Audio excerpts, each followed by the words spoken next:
Hi babies, it's Chloe from the ReiQueer.com and welcome back to the ReiQueer pod. You guys, if you've been following the pod weekly, you'll notice that this is the first time we're posting in a while. Baby and I took some time for the summer to really enjoy our anniversary. It was my birthday, and truthfully, both of our schedules just got so hectic, but we are back, we're better, we have new plans, we have new ideas, and I'm so excited and so happy to be back in front of the mic where I belong. For today's episode, I thought we could do a little bit of a check-in. We're gonna talk about what I like to call the 20s paradox, and really just what it feels like to be 29 on the precipice of my 30s and all the wonky shit that has been coming up for me. Okay, there's so much to talk about, so let's just dive right in. So while we were on our break, I had a birthday, Gemini gang. It was my 29th birthday, and truthfully, there were a lot of emotions that came with turning 29. I think one of the biggest things that I felt, honest to God, was gratitude. When I look back like 9-10 years ago when I had just turned 20, I felt so perplexed as to how I was going to be an adult. And if I'm being so for real, even beyond my very early 20s, there were some actual moments where I didn't know what it would look like to continue living. And I didn't know how I was going to make surviving work. And so it's such a big deal to me that I'm here. I made it. I'm on the other side of some pretty fucked up situations. And I am almost 30 years old. What the fuck? Who let that happen? That being said, my late 20s is honestly been such a period of stability and growing. I feel like I'm so much wiser. I feel like I'm really settling into who I truly am. I feel like I'm connecting with my purpose, but I also feel like I'm the most me I've ever been. And I feel so free to be exactly who I am. And that is such a blessing in and of itself. And I love that for me. Love that. Loving life. Cool, taking things as they come. And then I get into my late 20s, like 28 until now, and bam, there's this switch. And all of a sudden, things are so much more serious than they've ever been. Like, shit is getting real, life is lifing, and honestly, I don't feel very well equipped. It just hits you over and over again in different ways, big and small, that you're not a little girl anymore. And this leads me into what I want to call the 20s paradox. I'm going to take you through my early, mid, and late 20s, and really just the stuff that was coming up for me and how I feel like being in my late 20s somehow reconnects me back to where I started and how I'm low-key spiraling about this whole thing. I feel like I spent my early 20s honestly really spinning out. I was still a little girl in so many ways. I was really struggling and trying desperately to find stability by really grasping for love wherever I could find it and holding on tight even if it was really, really bad for me. My man, bitch, your man left you for that hoe. Bitch, who eats boneless chicken? Then towards the end of my early 20s, start of my mid 20s, I really started processing my early childhood and my teenagehood. And that was a freaking trip. But in this time, I really had all these amazing, profound realizations about life, about forgiveness for the first time ever. And this was a really important benchmark for me. I started doing things like reaching out to my parents and realizing that the resentment that I had towards them was actually hurting me more than it could ever hurt them. And I started being like, wait, I actually don't deserve to live with hatred in my heart. And so I really found this time to be really important because I'm processing my childhood for the first time since being outside of my childhood. But at the same time, I'm trying to be as brave as I could by not really getting an apology, not really getting acknowledgement for the things that had happened, the things that had really hurt or wounded me, but still trying my best to forge a path forward. Amazing, right? Love it. Emotional intelligence is finally kicking in. My frontal lobe is developing. The synapses are firing. Love that for me. Now we're firmly in our mid 20s and life starts to feel good, like really good. For the first time, probably in forever. Yeah, we have our shit. Yeah, we're working through it. Yeah, a lot of things really, really suck. But when I think back to my mid 20s, I felt so powerful. I had just overcome a lot of really, really potentially life altering, even life ending, not to be dramatic, circumstances. And I made it. I was on the other side. No one could tell me shit. I felt so alive. I felt so free. I felt so surrounded by love. I felt on top of the world. This was my first official boss bitch era, all the things that I had just survived and came out on top of, the pieces of myself that I had earned back after my abusive relationship. I can't even put into words how important my mid-20s was for really fully, firmly starting to establish who I was, step into myself fully, and the freedom that gave me and the self-love that gave me. It really was the foundation for me to, I think, really lock in and go for the life that I really knew I wanted and deserved. My mid-20s was also the birth of the ReiQueer, so I'm really walking in my purpose. I'm in my passion in a way that makes me feel so alive and so grateful to be alive. So shout out to my mid-20s. Really, I just kept thinking, if this were a book, if this were a story, this is the happy ending. And then there was this like weird sense of dread that kind of loomed underneath that I'm like, I'll deal with that later. Let's just focus on how good everything feels in the aftermath of what should have taken me out. And then rolls in my late 20s. And honestly, at first, it was great because I'm taking everything with me that I learned from my mid-20s, all the relics and pieces of knowledge that I've earned along my journey from my early 20s. I feel like I'm really folding it in. I'm integrating. I'm working with myself. I know myself more than I ever have at this point. Could my mental health be a lot better? Sure. But you know what? I'm trying. I'm doing my best. I'm in a long-term relationship. I have the most financial stability I've ever had. My friends and I are making beautiful memories. I start to earn the most money I've ever made in my life. Things start to feel real. I start to firmly feel like a real, actual grown-up. And then the first crack starts to form. I fall out of love with the city that I lived in. So for those who don't know, I'm actually born and raised in Mississauga, Peel region, bitch. And I lived in Toronto for almost 10 years. I lived there right when I turned 19. I had just turned 19 until I was 27. So roughly around 9 years. And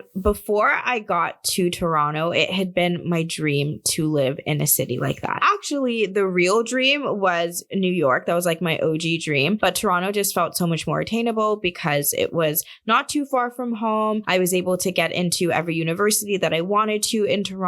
I had a plan. Now, I didn't have the best home life. I feel like, credit where it's due. My family did try their best with the resources and with what they had to give me. But when I was 18 years old, I was a very wounded girl. I was still struggling a lot deeply internally. And then all of a sudden, I am freshly 19 and I am moving out and I'm a grown up apparently. And I'm thrown into the world of living on my own and being in the city. And so Toronto has such a special place in my heart because it's like I grew up in Mississauga and then I grew up again in Toronto. Like I found my womanhood in Toronto. I was a little girl when I entered and I was a woman when I left. And I think I have so much gratitude for all the memories and experiences, good and bad, and the people I met while I was there. So that era was so important. I mean, I met and I grew some of the most important relationships of my life in Toronto. That's where I met Orion. That's where I was able to really flourish and establish my career. And there's so much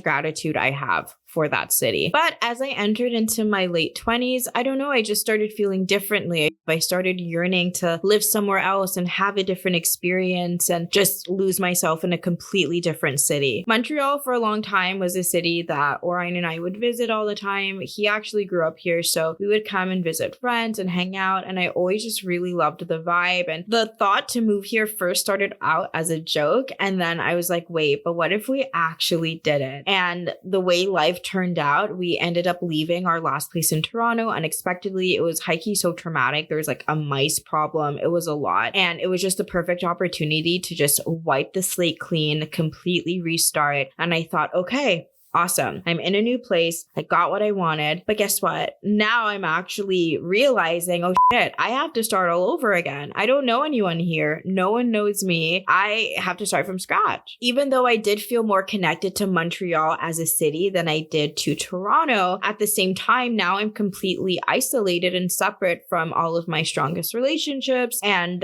my support system. And I'm kind of just here in MTL, me and Orion, and it's just the two of us. And this is a whole different different ballgame. It's so funny me even talking about moving though, because I do so much work in Toronto, I'm really living that bi-provincial life. So yes, I'm based here in MTL, but I'm literally in Toronto all the time. But at the same time, like that transition from living there permanently to living in Montreal, especially when I'm not traveling that much, like in wintertime, for example, or when some of my other like smaller part-time contracts aren't happening, I really, really feel that separation from everyone else. And it's just different, obviously, when you don't live there anymore. You can visit as many times as you want. You can come as many weekends in a row as you want. Living there is just a different vibe. It's just a different vibe. And yeah, it's okay. It's okay. We're making it work. So I feel like that was the first significant like foundational shift as I entered my late 20s. Cool.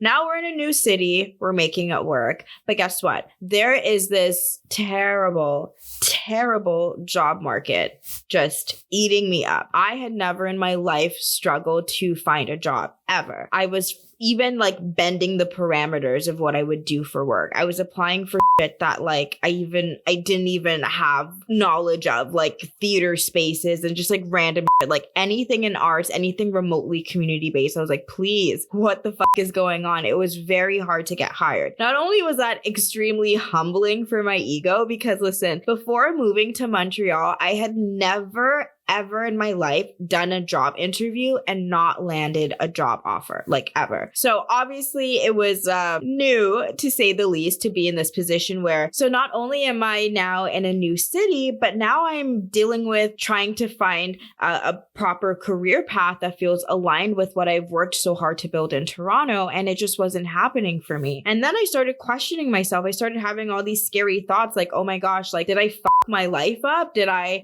make the bad decision on, not going into a different type of field and being so focused on community-based work? Did that come around to bite me in the ass? Did I ruin my own sense of stability? Like I was having all these really scary thoughts of what am I going to do? Even knowing that contract work is not sustainable. I can't live my whole life like that. I can't raise a family on that. We just needed more stability. And honestly, it felt like it just wasn't coming. Thankfully, we are out of the storm. Oh my goodness. It's like a year out of the job market. I landed an amazing job that feels so aligned with what I'd already been doing in community work, and I genuinely love it. And it's remote and it actually pays me enough to live a full life. And I can't believe it. Like I'm still in shock that it actually happened. It transitioned from like a contract to a permanent role, which for all my baddies who work in nonprofit or community-based spaces, that is the ultimate dream of having something that's secure, not seasonal, non-contract, something that you can have benefits on, something that you can actually, God forbid, build a fucking savings account or go on maternity leave. I feel like that has just been the goal for so long. So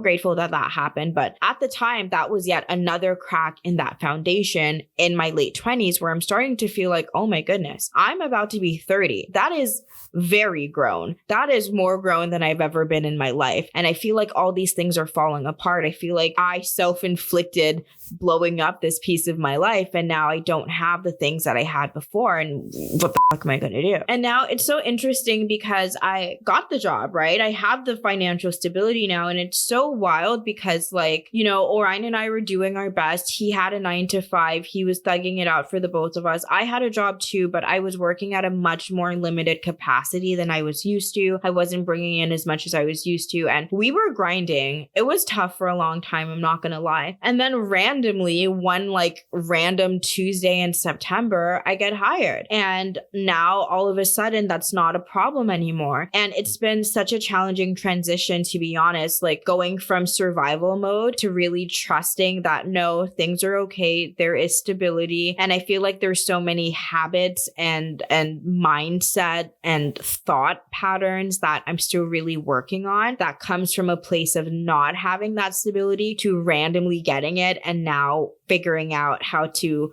properly navigate that in a way that doesn't look like self-sabotaging. Which brings me to my next point that I want to talk about, which is this journey to stability and getting used to receiving, the comfort and discomfort that comes with receiving. Which brings me to my next point, which is all about the journey to stability and the discomfort of receiving. I'm going to be honest with y'all. I have worked my entire life to get to where I am right now at a career level. And to be honest, I'm still very very much entry level. Like, obviously, I am not exactly everywhere that I want and need to be yet. But that being said, I didn't have a traditional route to get here. I mean, I have a Bachelor of Arts. I started at a corporate level. Being able to work so firmly in community-based spaces took a lot of elbow grease. It took a lot of writing my own material. It took a lot of pitching myself, took a lot of being rejected. It took a lot of trying shit out, opening conversations that not a lot of my peers are talking about. And I felt so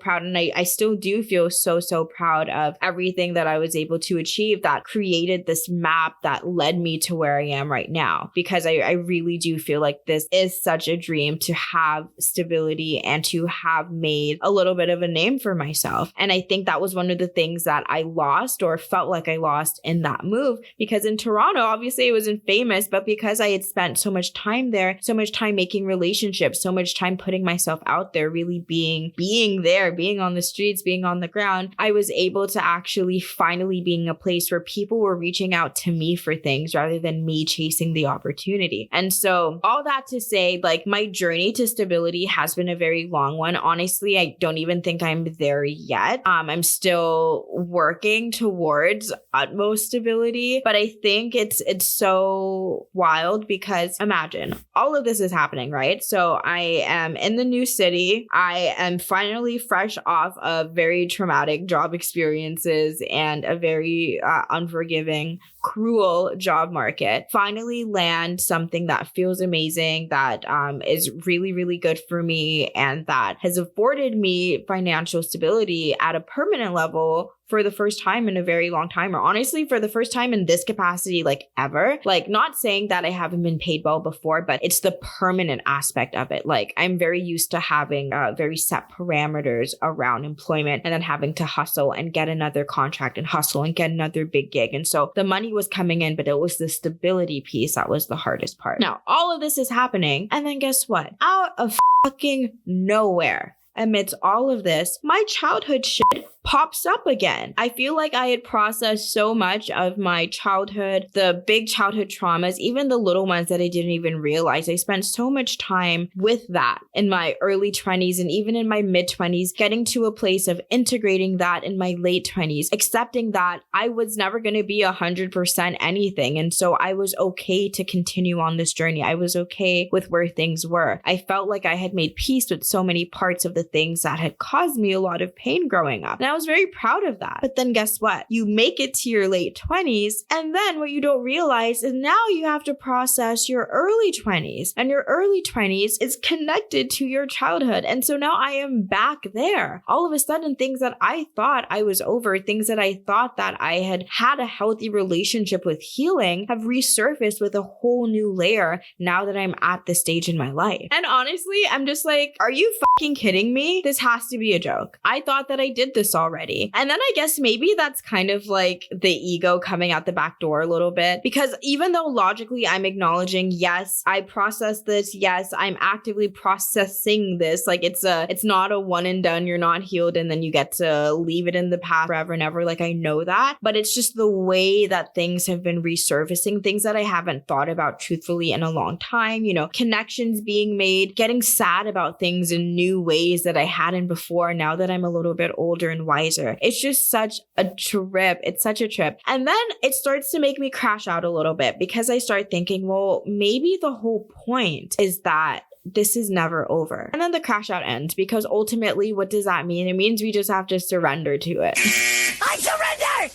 I hate that it keeps coming back to it. It keeps coming back to that point. I think, in my opinion, at least, in my context, in my life, it's showing me that I just have to surrender to the process. Yes, it's coming up again. All right. Round 3 million, I guess. Let's go. Anyways, how's that for a check-in? I feel like life has just been lifing. So many random things and synchronicities have happened. Oh my God, I ran into one of my exes the other day, and that's when I was like, okay, I feel like I'm in my Saturn return. Everyone kept saying that, like a couple of my friends had said that, and I just never Googled it. I knew what it was loosely, but I never actually looked into it. And I'm like, okay, let me check. For this episode, I literally went and I did a Saturn return calculator. Why did it say that my Saturn return was like May 24th to like September 1st, 2025, aka right around my 29th birthday? Yeah, right. I knew it.